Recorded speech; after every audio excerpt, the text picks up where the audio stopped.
Assalamualaikum warahmatullahi wabarakatuh. Selamat malam. Perkenalkan, nama saya Made Aldi Diana Putra dengan NIM A321-24104. Saya dari kelas C. Tujuan saya untuk membuat video kali ini adalah untuk memenuhi tugas resum dari mata kuliah Hak Asasi Manusia dengan judul Agenda Pembahasan HAM di Indonesia dan Perkembangannya. Langsung saja ke resumnya. Pada yang pertama yaitu pada sidang PPKI oleh pendiri negara menjelang kemerdekaan. Yang kedua yaitu pada masa berlakunya KRIS pada tahun 1949 dan Undang-Undang Dasar 1950 sampai 1959. Tahap yang ketiga, tahap MPRS nomor 17 garing MPRS garing tahun 1966 yang berbunyi antara lain pembentukan panitia ad hoc yaitu yang bertugas menyiapkan dokumen rancangan piagam HAM dan hak serta kewajiban warga negara. Selanjutnya, berdasarkan keputusan pimpinan MPRS nomor 24 garing B garing tahun 1967, hasil kerja panitia diterima, namun pada sidang MPRS tahun 1968, rancangan tersebut tidak pernah dibahas. Selanjutnya, terbentuknya Komnas HAM pada 7 Juni 1993 melalui Kepres nomor 50 garing 1993 dan pengangkatan anggota Komnas HAM pada 7 Desember 1993 melalui Kepres nomor 455 M garing tahun 1993.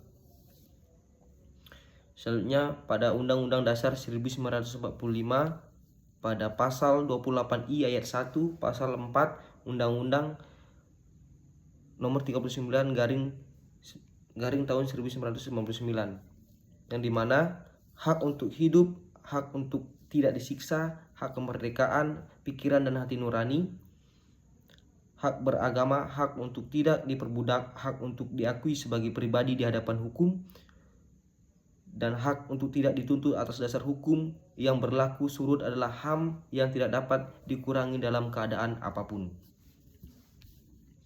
Selanjutnya, pada pencantuman pengaturan HAM pada GBHN hasil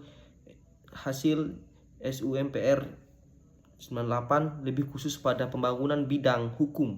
Selanjutnya masuk pada penetapan TAP MPR nomor 17 MPR tahun 1999 tentang HAM melalui sidang istimewa MPR November pada tahun 1998.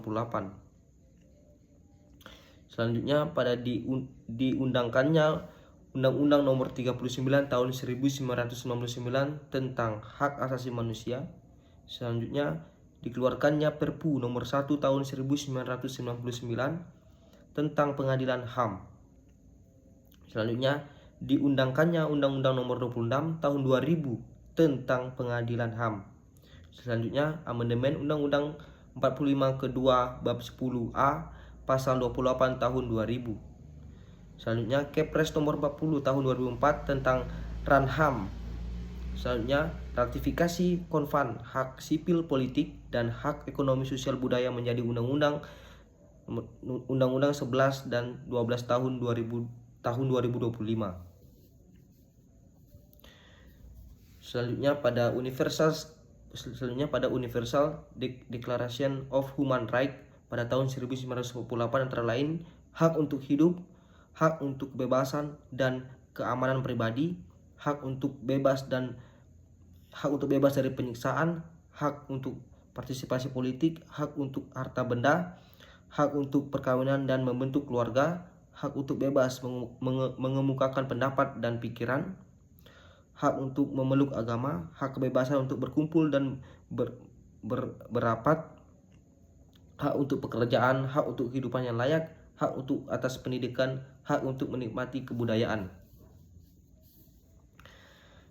Kita masuk pada posisi hukum Undang-Undang nomor 39 tahun 1948. Menurut penjelasan umum pada alinea terakhir yaitu Undang-Undang tentang HAM ini adalah merupakan payung dari seluruh peraturan perundang-undangan tentang HAM. Oleh karena itu, Pelanggaran atas HAM dikenakan sanksi pidana, perdata, dan atau administrasi sesuai dengan ketentuan peraturan perundang-undangan. Menurut pasal 44 TAP MPR ke-17 MPR tahun 1998 yang dimana untuk menegakkan dan melindungi HAM sesuai dengan prinsip negara hukum yang demokratis, maka pelaksanaan HAM dijamin, diatur, dan dituangkan dalam peraturan perundang-undangan. Ada beberapa catatan di sini. Yang pertama yaitu bahwa HAM dan demokrasi adalah dua konsep sistem nilai yang berbeda tetapi berkaitan dan saling mempersyaratkan. Yang kedua, positivasi HAM di Indonesia berseiringan dengan perubahan politik dalam negeri, pengaruh tekanan internasional akibat peristiwa-peristiwa dugaan pelanggaran HAM yang sangat berat. Di sini kita masuk pada deklarasi Vienna program aksi pada 25 Juni 1993 yang dimana semua HAM universal tidak dapat dipisahkan, saling bergantungan, saling berkaitan. Masyarakat internasional secara umum harus memerlukan HAM di seluruh dunia secara adil dan secara seimbang dengan menggunakan dasar penekanan yang sama, sementara khusus, nasional, dan regional serta berbagai latar belakang, sejarah, budaya, dan agama adalah suatu yang penting dan harus menjadi pertimbangan. Adalah tugas semua negara, apapun sistem politik, ekonomi, dan budayanya, mewujudkan dan melindungi semua HAM kebebasan aksi. Baik, mungkin itu saja yang bisa saya sampaikan dalam resume video kali ini. Akhir kata saya ucap terima kasih. Assalamualaikum warahmatullahi wabarakatuh dan selamat malam.